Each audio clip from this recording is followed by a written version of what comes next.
പണ്ടൊക്കെ പ്രായമായ സ്ത്രീകൾക്ക് മാത്രമായിരുന്നു നമുക്കറിയാം മെലാസ്മ അഥവാ കരിമംഗലം എന്നുള്ള അസുഖം ഉണ്ടാവും, ഫേസിൽ ഉണ്ടാവുന്ന ബ്ലാക്ക് കളർ. ഇന്നൊരു 40 വയസ്സായ ആൾക്കാർക്ക് ഈ പ്രശ്നം കണ്ടുവരുന്നുണ്ട്. അതിൻ്റെ ഏറ്റവും പ്രധാനപ്പെട്ട കാരണം നമുക്ക് എല്ലാവർക്കും അറിയാം, അത് കോമൺ ആയിട്ട് കണ്ടുവരാറുള്ളത്, കരിമംഗലം എന്നുള്ള അസുഖം കണ്ടുവരാറുള്ളത് സ്ത്രീകൾക്കാണ്. കാരണം അതിന് ഏറ്റവും പ്രധാനപ്പെട്ട കാരണം എന്താണ്? സ്ത്രീകൾക്ക് അവരുടെ കാലഘട്ടം വ്യത്യസ്തമായിട്ടുള്ള ഹോർമോണൽ ചേഞ്ചസിലൂടെയാണ് കടന്നു പോകുന്നത്. നമുക്കറിയാം എന്താണ്, ഒരു കുട്ടി വലുതായി കഴിഞ്ഞാൽ അവർക്ക് മെൻസ്ട്രുവൽ സൈക്കിൾ സ്റ്റാർട്ട് ചെയ്യും. പിന്നീട് അത് കഴിഞ്ഞത് പ്രഗ്നൻസി സ്റ്റേജിലേക്ക് പോകും. ഈ മെൻസ്ട്രുവൽ സ്റ്റേജ് കഴിഞ്ഞ് പ്രഗ്നൻസിയിൽ വരുമ്പോൾ തന്നെ വ്യത്യസ്ത തരം ഹോർമോൺ, ഇപ്പോൾ പ്രഗ്നൻസിയുടെ സമയത്ത് തന്നെ നമുക്കറിയാം പീരീഡ്സ് സ്റ്റോപ്പ് ആവാനുള്ള ഹോർമോൺ ഉണ്ട്. അപ്പം അത്രയും ഒരുപാട് ഹോർമോണൽ ചേഞ്ചസ് അതിനിടയിൽ സംഭവിക്കുന്നുണ്ട്. പിന്നെ അതൊക്കെ കഴിഞ്ഞതിന് ശേഷം എന്താണ്, മെനപ്പോസ് വരികയാണ്. മെനപ്പോസ് വരുമ്പോൾ എന്താ സംഭവിക്കുക? Periods stop, menstrual cycle stop ആവുകയാണ്. അപ്പോൾ ഇത്രയും കാലം വന്നുകൊണ്ടിരുന്ന സൈക്കിൾ പെട്ടെന്ന് സ്റ്റോപ്പ് ആവുകയാണ്, മെൻസ്ട്രുവൽ സൈക്കിൾ. അപ്പോൾ ഇത്തിരി പറഞ്ഞ സ്റ്റാർട്ടിങ് മുതൽ എൻഡിങ് വരെയുള്ള വ്യത്യസ്ത തരം ഹോർമോണൽ ചേഞ്ചസ് ആണ് ബോഡിയിൽ സ്ത്രീകൾ നടന്നു വരുന്നത്. ഈ കാരണം കൊണ്ട് തന്നെ ഈ പറഞ്ഞ കരിമംഗലം എന്നുള്ളത് സ്ത്രീകളിലാണ് മോസ്റ്റ് കോമൺ ആയിട്ടുണ്ട്. ഇതെന്താ സംഭവിക്കുക? ഈ ടെസ്റ്റോസ്റ്ററോണിന്റെയും ഈസ്ട്രജന്റെയും ആക്ടിവിറ്റീസ് കാരണം ഈ മെലനോസൈറ്റ്സിന്റെ പ്രൊഡക്ഷൻ കൂടും, പിഗ്മെന്റേഷൻ ഹൈപ്പർ ആവും. ഇതാണ് ഇതിൻ്റെ ഏറ്റവും പ്രധാനപ്പെട്ട കാരണമായിട്ട് വരുന്നത്. രണ്ടാമത് ഏറ്റവും പ്രധാനപ്പെട്ട കാരണം എന്ന് പറഞ്ഞാൽ സ്ത്രീകളിലാണ് ഇത് കോമൺ ആയിട്ട് വരുന്നത്. അവർ പുറത്ത് വെയിലുമായിട്ടുള്ള എക്സ്പോർ കൂടുതലായിട്ട് വരും. അൾട്രാ വയലറ്റ് വേവ്സിൻ്റെ ഒക്കെ കൂടുതലായിട്ടുള്ള എക്സ്പോർ എന്ത് ചെയ്യും? പിഗ്മെന്റേഷൻ്റെ ആക്ടിവിറ്റീസിനെ, മെലനോസൈറ്റ്സിൻ്റെ ആക്ടിവിറ്റീസിനെ ഇൻക്രീസ് ചെയ്യും. മൂന്നാമത്തെ ഏറ്റവും പ്രധാനപ്പെട്ട കാരണമായിട്ട് നമ്മൾ പറയാറുള്ളത് ഈ പറഞ്ഞ ഹോർമോണൽ ചേഞ്ചസും പിന്നെ ഈ പറഞ്ഞ സൺലൈറ്റ് പോലെ തന്നെയുള്ള ഏറ്റവും പ്രധാനപ്പെട്ട ഒരു കാര്യമാണ് മേക്കപ്പ്. നമുക്കറിയാം കോസ്മെറ്റിക് ഐറ്റംസ് കമ്പാരിറ്റീവ്ലി പുരുഷന്മാർ ഉപയോഗിക്കൽ കുറവായിരിക്കും. ഇവരെന്ത് ചെയ്യും? ഈ പറഞ്ഞ ബ്രാൻഡിലല്ലാതെ മാർക്കറ്റിൽ അവൈലബിൾ ഉള്ള പല പല കമ്പനികളുടെ അവൈലബിൾ ആണ്, ഹൈ ബ്രാൻഡ് അല്ലാത്ത എന്ത് ചെയ്യും? നമുക്ക് എല്ലാവർക്കും അറിയാം ഈ അടുത്ത കാലത്തായിട്ട് റീനൽ ഫെയിലർ ഉണ്ടായിട്ടുണ്ട്. എന്തുകൊണ്ട്? മെർക്കുറി ഉപയോഗിച്ചിട്ട്, ലെഡ് ഉപയോഗിച്ചിട്ട് വളരെ സിവിയർ ആയിട്ടുള്ള അസുഖങ്ങൾ വളരെ പെട്ടെന്ന് തന്നെ എന്ത് ചെയ്തിട്ടുണ്ട്? ഒരുപാട് പേഷ്യൻസിന് അറ്റാക്ക് വന്നിട്ടുണ്ട്. ചില പേഷ്യൻസ് ഇപ്പോൾ ബോംബെയിലുണ്ട്, നമ്മുടെ മലപ്പുറത്തുണ്ട്, ഒരുപാട് 1-2-3 സ്ഥലങ്ങളിൽ ഇപ്പോഴത്തെ ഈ റിപ്പോർട്ട് ചെയ്തിട്ടുണ്ട്. കാരണം എന്താണ്? വില കുറഞ്ഞിട്ടുള്ള കോസ്മെറ്റിക് ഐറ്റംസ് ഉപയോഗിക്കുന്നതുകൊണ്ട് എന്താണ്, അവർ ഉപയോഗിച്ച് വെളുക്കാൻ തേച്ചത് പാണ്ട് എന്നുള്ള ഒരു പഴമൊഴി തന്നെ ഉണ്ടല്ലോ. അപ്പോൾ ആ രൂപത്തിൽ നമ്മൾ ഉപയോഗിക്കുന്ന കാര്യങ്ങൾ, കോസ്മെറ്റിക്സ് ഉപയോഗിക്കുന്ന വ്യക്തികളാണെങ്കിൽ നല്ല ബ്രാൻഡ് തന്നെ വാങ്ങാൻ വേണ്ടി ഉപയോഗിക്കുക. പ്രത്യേകിച്ച് ബ്രാൻഡിൻ്റെ പ്രൊമോഷൻ ഒന്നല്ല, നല്ല ബ്രാൻഡ് ആകുമ്പോൾ അവർ അതിൻ്റെ സ്റ്റാൻഡേർഡൈസേഷനും ലാബ് ടെസ്റ്റും കൃത്യമായിട്ട് ഫോളോ ചെയ്യും. അപ്പോൾ പരമാവധി ഈ രൂപത്തിൽ എന്ത് ചെയ്യും? അത് സ്കിന്നിന് ഇറിറ്റേറ്റ് ചെയ്യും. സ്കിൻ ഇറിറ്റേറ്റ് ചെയ്യുമ്പോൾ അതിൻ്റെ സെക്കൻഡ് തേർഡ് സ്റ്റെപ്പായിട്ട് എന്ത് വരും? അവിടെയുള്ള പിഗ്മെന്റേഷൻ കൂടുകയും മെലനോസൈറ്റ്സിന് അത് ഇൻക്രീസ് ചെയ്യുകയും ചെയ്യും. ഇതാണ് ഏറ്റവും പ്രധാനപ്പെട്ട കാരണങ്ങൾ. അപ്പോൾ ഇത് സ്ത്രീകൾക്ക് ഈ പറഞ്ഞ കാര്യങ്ങൾ എന്ത് ചെയ്യാൻ പറ്റും? സ്റ്റാർട്ടിങ്ങിനെ നോക്കണം. നമ്മൾ ഇതിന് സ്റ്റേജസ് ആയിട്ട് കൺസിഡർ ചെയ്യുന്ന 3 സ്റ്റേജാണ്. ഇപ്പോൾ ഇനീഷ്യൽ സ്റ്റേജ് ആണെങ്കിൽ അത് സ്കിന്നിൻ്റെ എപ്പിഡെർമിസ്, ആ ഔട്ടർ ലെയറിൽ മാത്രമാണ് അത് എഫക്റ്റ് ഉണ്ടാവുക. ആ ഒരു സമയത്ത് ട്രീറ്റ്മെൻറ്റ് സ്റ്റാർട്ട് ചെയ്ത് കഴിഞ്ഞാൽ വളരെ ഫാസ്റ്റ് ആയിട്ട് തന്നെ നമുക്ക് എന്ത് ചെയ്യാൻ പറ്റും? അത് മാറ്റിയെടുക്കാൻ പറ്റും. പക്ഷേ അത് സെക്കൻഡ് സ്റ്റേജിലേക്ക്, എപ്പിഡെർമിസ് സ്റ്റേജിലേക്ക് പോകുമ്പോൾ എന്ത് സംഭവിക്കും?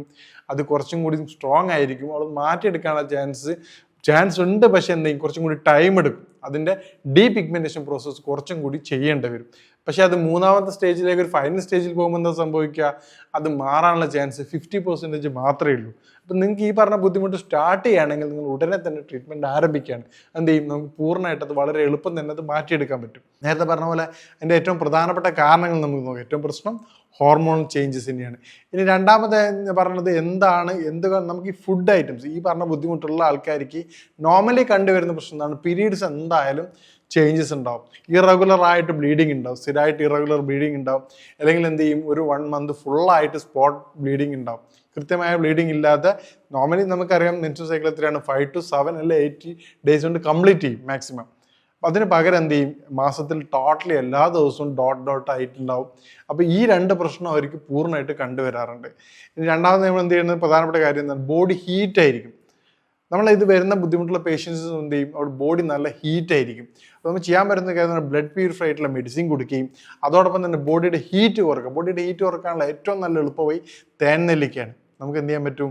നെല്ലിക്ക വാങ്ങിയിട്ട് നല്ല ശുദ്ധമായ തേനിലിട്ട് വെച്ചതിന് ശേഷം അത് ഉപയോഗിക്കുക. അതുപോലെ തന്നെ എംപ്റ്റി സ്റ്റൊമക്കിൽ, വെറും വയറ്റിൽ പിന്നെ അനാറിൻ്റെ മാതള നാരങ്ങൾ, പൊമഗ്രാനൈറ്റ് ഉപയോഗിക്കുകയാണെങ്കിൽ അത് വളരെ എഫക്റ്റീവാണ്. അതുപോലെ ബോഡി കൂളിംഗ് ഏജൻ്റ് ആയിട്ടുള്ള കക്കിരി, അതുപോലെ തന്നെ തൈര്, പാലുൽപ്പന്നങ്ങൾ ഉപയോഗിക്കുകയാണെങ്കിൽ അത് വളരെയധികം എഫക്റ്റീവ് ചെയ്യും. പുളിപ്പുള്ള സിട്രസ് ആയിട്ടുള്ള ഐറ്റംസ് പരമാവധി ഒഴിവാക്കുന്നതാണ് നല്ലത്. ഇനി നമുക്കിത് ക്ലീൻ ചെയ്യാൻ വേണ്ടിയിട്ട് ഒരു സെറം മോഡൽ വീട്ടിൽ ഉപയോഗിക്കാൻ പറ്റുന്ന കാര്യമാണ്.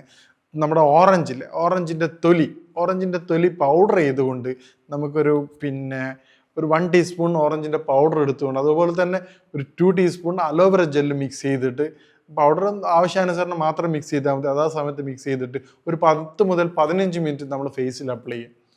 അത് നമ്മൾ തുടർച്ചയായിട്ട് ആഴ്ചയിൽ 2 പ്രാവശ്യം ചെയ്യുകയാണെങ്കിൽ ഈ പറഞ്ഞ പിഗ്മെൻറ്റേഷൻ്റെ ബുദ്ധിമുട്ട് കുറഞ്ഞു വരും. കാരണം എന്താ, വൈറ്റമിൻ സി കണ്ടൻറ്റുള്ള ഓറഞ്ചിൻ്റെ വൈറ്റമിൻ സി റിച്ച് ആയതുകൊണ്ട് അത് ഡീ പിഗ്മെൻറ്റേഷൻ വളരെ ഹെൽപ്ഫുൾ ചെയ്യും. അലോവേരയുടെ പ്രോപ്പർട്ടി എന്താണ്, അത് ആൻറ്റി ഇൻഫ്ലമേറ്ററിയും ആൻറ്റി ഓക്സിഡൻറ്റ് റിച്ച് ആണ്. അതുകൊണ്ട് അവിടെയുള്ള ഇൻഫ്ലമേഷനും അവിടെയുള്ള ഹെയർ ഫോളിക്കിൾസിൻ്റെ ഫ്ലോയും സ്മൂത്ത് ആക്കും, ഹെയർ ഫോളിക്കിൾസ് ഓപ്പൺസ് ആവും. അതുപോലെ തന്നെ നോർമലി ഉള്ള എക്സ്ക്രീസ് സിസ്റ്റം വളരെ സ്മൂത്തായി കിട്ടും. ഈ 2 തരം ആക്ഷനിലൂടെ തന്നെ വളരെ എഫക്റ്റീവായിട്ട് ഈ പറഞ്ഞ കളറ് വളരെയധികം കുറഞ്ഞു വരുന്നതിൽ കണ്ടുവരാറുണ്ട്. ഈ ഡീ പിഗ്മെൻറ്റേഷൻ കുറഞ്ഞ് വളരെ എഫക്റ്റീവായിട്ട് വരും. അതുപോലെ തന്നെ രണ്ടാമത് ചെയ്യാൻ പറ്റുന്നത് മുൾട്ടാണി മിറ്റി, മാർക്കറ്റിൽ നിന്ന് അവൈലബിൾ ആണ്. നല്ല കമ്പനിയുടെ മുൾട്ടാണി മിറ്റി സെലക്ട് ചെയ്യും. അതോടൊപ്പം തന്നെ റോസ് വാട്ടർ, ഒരു 2 ടീസ്പൂൺ റോസ് വാട്ടർ പേസ്റ്റ് രൂപത്തിലാക്കിയിട്ട് നിങ്ങൾ ഡെയിലി ചെയ്യുകയാണെങ്കിൽ, അല്ലെങ്കിൽ ഒരാഴ്ചയിൽ 2-3 പ്രാവശ്യം ചെയ്യുന്നതാണെങ്കിൽ തന്നെ വളരെ എഫക്റ്റീവായിട്ട് മാറ്റം കണ്ടുവരാറുണ്ട്. ഈ പറഞ്ഞ ചേഞ്ചസ് ഉള്ള, അല്ലെങ്കിൽ ഈ പറഞ്ഞ ഈ ഡിസീസ് ഉള്ള ആൾക്കാർ നിർബന്ധമായിട്ടും ചെയ്യേണ്ട ഒരു ടെസ്റ്റ് എന്താണെന്ന് പറഞ്ഞാൽ ഹോർമോൺ ടെസ്റ്റ് നിർബന്ധമായിട്ട് ചെയ്യണം. അതോടൊപ്പം തന്നെ നിങ്ങൾക്ക് പറ്റുകയാണെങ്കിൽ പിന്നെ HB ഹീമോഗ്ലോബിൻ്റെ അളവ് നോക്കേണ്ടതാണ്. നേരത്തെ പറഞ്ഞ ഈ പറഞ്ഞ കാര്യങ്ങളുള്ള ആൾക്കാർക്ക് ഈ പറഞ്ഞ HBയുടെയും ഹീമോഗ്ലോബിൻ്റെ അളവും അതുപോലെ തന്നെ ഹോർമോണൽ വേരിയേഷനും കോമൺ ആയിട്ട് കണ്ടുവരാറുണ്ട്. നോർമൽ ചില കേസിൽ നമ്മൾ LFT ചെയ്യുമ്പോൾ, ലിവർ ഫംഗ്ഷൻ ടെസ്റ്റ് ചെയ്യുമ്പോൾ അതിലും വേരിയേഷൻ വരാറുണ്ട്. അപ്പോൾ ഈ പറഞ്ഞ കാര്യങ്ങൾ നിങ്ങൾ ശ്രദ്ധിക്കുകയാണെങ്കിൽ ഈ പറഞ്ഞ കരിമംഗലത്തിന് സ്റ്റാർട്ടിങ് തന്നെ വളരെ പെട്ടെന്ന് ട്രീറ്റ്മെൻറ്റ് എടുക്കാൻ നമുക്കത് പൂർണ്ണമായിട്ട് മാറ്റിയെടുക്കാൻ പറ്റും. ഇതുമായിട്ട് ബന്ധപ്പെട്ട സംശയങ്ങൾക്കും മറ്റു പല കാര്യങ്ങൾക്കും ബന്ധപ്പെടാവുന്നതാണ്. ഇനി മറ്റൊരു ഹെൽത്ത് വിഷയമായിട്ട് കാണാം. നന്ദി.